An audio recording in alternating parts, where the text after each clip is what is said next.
한 주간 동안 평안하셨습니까? 오늘은 누구나 지나는 눈물 골짜기라는 제목으로 시편 말씀을 함께 나누고자 합니다.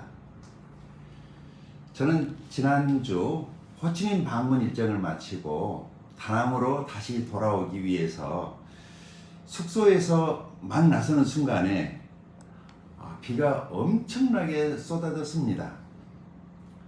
이 베트남은 열대 지방이기 때문에 종종 이런 스콜 현상이 있거든요. 그 스콜이라고 하는 것은 대기 기류가 불안정할 때 나타나는 하나의 현상인데요.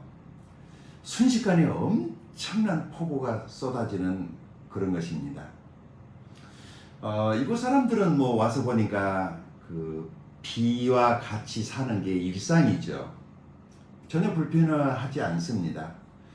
그래서 폭우가 쏟아지는 그런 빗속을 비닐로 된 얇은 비옷을 입고 오토바이를 타고 빗길을 달리는 그런 수많은 사람들을, 오토바이 행렬을 그냥 우두커니 멍하니 쳐다보고 한참을 그렇게 서 있었습니다. 잠시 후에 비가 멈춘 거리에는요, 금세 햇볕이, 땡볕이 내리쬐고 빗물이 다 말랐어요. 그런데 그 길가 화단에 그 예쁜 꽃들에 맺혀 있는 그 물방울이 좋은 말로 표현하면 햇볕에 반사되는 것이 마치 보석 같기도 하고, 그렇지만 또 생각해 보니까 마치 우리 눈에 흐르는 눈물처럼 그렇게 보이기도 했습니다. 공항에서 한참을 기다렸습니다. 비행기가 1시간 정도 이렇게 늦게 출발을 해서. 그런데 그 공항에 기다리는 시간 내내, 그리고 비행기 안에서도, 그리고 집에 돌아와서도 계속해서 그 꽃잎에 맺혀 있던 그 물방울을 생각하면서 계속 눈물에 대한 것을 묵상하게 됐습니다. 스펄전 목사님은 우리가 이 인생이라고 하는 시간을 지나는 동안 어떻게 눈물을 흘리지 않겠습니까? 라는 그런 말을 자주 하셨다고 해요. 이 땅을 살아가는 모든 사람들이, 저를 비롯해서 목사이지만 모든 사람들이 인생을 살아가면서 여러 가지 이유로 많은 눈물을 흘리며 살아갑니다. 아마 누군가는 지금 이 순간에도 눈물을 흘리고 계시는 분들이 없지 않아 있을 것입니다. 베트남의 제 절친 목사님은요, 믿음으로 교회 건축을 시작을 했습니다. 그렇지만 재정 부족으로 인해서 매일 아침마다 새벽기도 시간에 그 교회 건축 현장에 가서 콘크리트 기둥을 붙잡고 눈물을 흘리면서 간절히 기도하고 있습니다. 그런가 하면 우리 신학교의 총장 목사님, 매일 교정을 거닐면서 학생들의 미래와 신학교를 생각하면서 눈물을 훔치며 기도하고 계십니다. 그뿐만 아니죠. 우리 목회 현장에 우리 동역자들, 양떼를 돌보는 우리 목회자들, 그리고 선교지에서 살고 계시는 수많은 선교사님들도 눈물을 흘리며 하나님께 기도하고 애통해하는 마음으로 살아갑니다. 어디 그뿐이겠습니까? 코로나로 인해서 갑자기 사업에 큰 어려움이 와서, 재정적으로 큰 어려움이 와서 하나님 앞에 눈물을 기도하시는 분들도 많이 있고, 날마다 하나님의 그 선하신 인도하심을 구하고 하나님 앞에서 간절히 기도하고 계신다는 분들을 저는 기억합니다. 세상 사람들은 흔히 이렇게 말을 하죠. 눈물을 흘리면 약한 사람, 힘없는 사람이다 라고 말하지만, 그렇지만은요, 우리 인생이 이 땅을 살아가면서 어떻게 눈물을 흘리지 않겠습니까? 어쩌면 눈물 없이 사는 것이 더 문제일지도 모릅니다. 남자들은 눈물을 흘리지 않고 또 강한 남자로 보이기 위해서 몸부림을 치며 살아갑니다. 그런데요, 성경을 보면 수많은 사람들이 특히 남자들도 눈물을 많이 흘리는 것을 우리는 볼 수 있습니다. 그들 역시 우리와 똑같이 눈물 골짜기를 지났던 것입니다. 고난의 대명사로 불리우는 욥. 욥의 친구들이 그 욥을 조롱할 때 욥은 수많은 눈물을 흘립니다. 욥기서 16장 20절에 이렇게 욥은 고백합니다. 나의 친구는 나를 조롱하고 내 눈은 하나님을 향하여 눈물을 흘리니. 아멘. 친구들의 조롱 앞에 욥은 하나님 앞에서 그저 눈물을 흘릴 수밖에 없었단 말이죠. 그런가 하면 오늘 본문에 시편 기자는 우리의 인생을 마치 눈물 골짜기에 비유합니다. 시편 84장 6절입니다. 시편 84편 6절. 그들이 눈물 골짜기로 지나갈 때 그곳에 많은 샘들이 있을 것이며 이른 비가 복을 채우시나이다. 아멘. 또 있습니다. 눈물의 선지자 예레미야는 자기 조국의 앞날을 생각할 때 눈물이 그치지 아니하고 쉬지 아니했다고 말합니다. 우리가 잘 아는 말씀 예레미야서 3장 49절입니다. 내 눈에 흐르는 눈물이 그치지 아니하고 쉬지 아니하며. 아멘. 자기 조국의 미래를 생각할 때, 아니 현실을 생각을 할 때 무너지는 마음으로 그는 눈물을 흘리고 있었던 것입니다. 또 있습니다. 하나님은 히스기야의 눈물을 보았다고 성경에서 그렇게 말씀합니다. 이사야서 38장 5절입니다.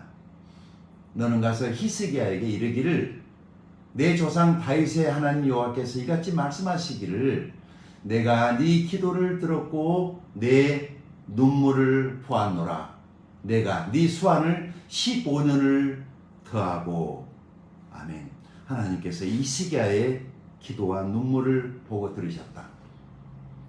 자, 뿐만 아니라 하나님의 아들이신 그리스도께서도 이 땅에 계신 동안 많은 눈물을 흘리셨다고 성경은 증언합니다. 요한복음 11장 35절 예수께서 눈물을 흘리시더라.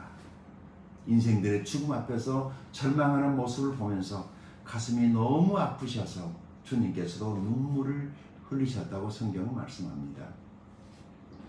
히브리서 5장 7절을 보면 그는 육체에 계실 때에 자기를 죽음에서 능히 구원하실 이에게 심한 통곡과 눈물로 간구와 소원을 올렸고 그의 경건하심으로 말미암아 들으심을 얻었느니라.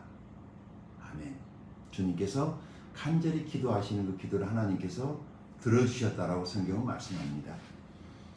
계속해서 사도 바울은 목회는 눈물로 하는 것이다 라고 이렇게 우리 목회자들에게 가르칩니다. 사도행전 20장 19절입니다. 곧 모든 겸손과 눈물이며 유대인의 관계로 말미암아 당한 시험을 참고 주를 섬긴 것과. 아멘. 모든 겸손과 눈물. 그리고 사도행전 20장 31절에서도 이러므로 여러분이 일깨어 내가 3년이나 밤낮 쉬지 않고 눈물로 각 사람을 훈계하던 것을 기억하라. 아멘. 3년 반 동이나 그는 눈물로 각 사람을 훈계했다. 저는 목회자로서 이런 말씀을 대할 때마다 참 가슴이 먹먹하고 제가 참 자격이 없다라는 생각을 합니다. 고린도후서 2장 4절에 내가 마음에 큰 눌림과 걱정이 있어 많은 눈물로 너희에게 썼노니 이는 너희로 근심하게 하라는 것이 아니요 오직 내가 너희를 향하여 넘치는 사랑이 있음을 너희로 알게 하려 함이라. 아멘. 성도들을 생각할 때마다 울 수밖에 없었던 이 목회자의 심정. 빌립보서 3장 18절을 보면 내가 여러 번 너희에게 말하였거니와 이제도 눈물을 흘리며 말하노니 여러 사람들이 그리스도의 십자가의 원수로 행하느니라. 아멘. 사도 바울에게서 훌륭하게 목회의 지도를 받고 목회 사역을 하던 디모데 목사님도 눈물로 사역했던 것을 볼 수 있습니다. 디모데후서 1장 4절 보면 네 눈물을 생각하여 너 보기를 원하면 내 기쁨이 가득하게 하려 함이니. 아멘. 사도 바울이 영적 아들 디모데를 생각할 때마다 늘 울고 있는 디모데, 그에게 나이가 어리다는 연약함도 있었고 여러 가지 연약함이 있었기 때문에 디모데 목사님은 그 누구보다도 눈물을 많이 흘리셨던 것 같습니다. 우리가 잘 아는 에서 팥죽 한 그릇에 장자권을 팔아넘기고 말이죠, 평생 동안 눈물을 흘리며 후회했다고 성경은 말하고 있습니다. 히브리서 12장 17절입니다. 너희가 아는 바와 같이 그가 그 후에 축복을 이어받으려고 눈물을 흘리며 구하되 버림바가 되어 회개할 기회를 얻지 못하였느니라. 아멘. 사실 여러분, 마음이 힘들고 어려워도 하나님이 우리에게 주신 소중한 것들을 세상 것과 바꾸지 않게 되기를 바랍니다. 그리고 저와 여러분의 마지막 눈물을 그분께서 씻겨주실 것이라고 성경은 약속하고 있습니다. 요한계시록 21장 4절 말씀입니다. 모든 눈물을 그 눈에서 닦아주시니 다시는 사망이 없고 애통하는 것이나 곡하는 것이나 아픈 것이 다시 있지 아니하리니 처음 것들이 지나갔음이러라. 아멘. 우리 주님께서 이 땅에서의 흘렸던 그 모든 눈물, 주님 만났을 때의 그 감격스러운 그 눈물까지도 주님이 마지막으로 다 씻겨주심으로 이제 더 이상 눈물이 없을 것이라고 말씀합니다. 천국에는 눈물이 없습니다. 사실 여러분, 이 땅을 살아가는데 인생이 어찌 눈물 없이 살 수 있겠습니까? 눈물은 부끄러운 것이 아닙니다. 눈물은 축복입니다. 울고 싶을 때 울어야 합니다. 눈물은 하나님의 마음입니다. 아직 저와 여러분에게 눈물을 흘릴 수 있는 가슴이 있다면 아직 하나님께 가능성이 있습니다. 다윗은 눈물로 그 평생을 살았습니다. 하나님은 그런 다윗을 불쌍히 여기셨고 그 다윗의 인생을 고치셨습니다. 정말 문제는 피도 눈물도 없는 그런 사람이 문제입니다. 바늘로 찔러도 피 한 방울 나오지 않는다는 그런 말이 있지 않습니까? 바로 그런 사람이 문제인 것이죠. 그러나 아직 울 수 있고 눈물을 흘릴 수 있고 흘릴 눈물이 있다면 얼마든지 우리 하나님께서 저와 여러분의 삶을 바꾸시고 우리 인생을 바꾸시고 새롭게 하실 것이라고 저는 믿어 의심하지 않습니다. 자, 오늘 말씀을 마무리합니다. 성경에 나오는 수많은 사람들은 눈물의 골짜기를 지나갔던 것을 우리는 성경에서 보았습니다. 그렇다면 왜 하나님께서는 그저 축복의 길로만 다니게 하시지 그런 눈물의 골짜기를 지나가게 하셨을까? 이 눈물은요, 하나님이 우리 인생을 바꾸는 하나님의 방법입니다. 그래서 어떤 이유로 그 눈물을 흘렸던지 그 눈물을 통해서 하나님께서 우리를 바꾸시는 것입니다. 잘못 살아온 삶에 대해서 참회의 눈물은 우리를 구원의 길로 인도합니다. 회개하고 돌이키는 사람에게 천국의 문이 열려 있는 것입니다. 회개의 눈물은요, 우리의 삶의 방향을 바꾸게 합니다.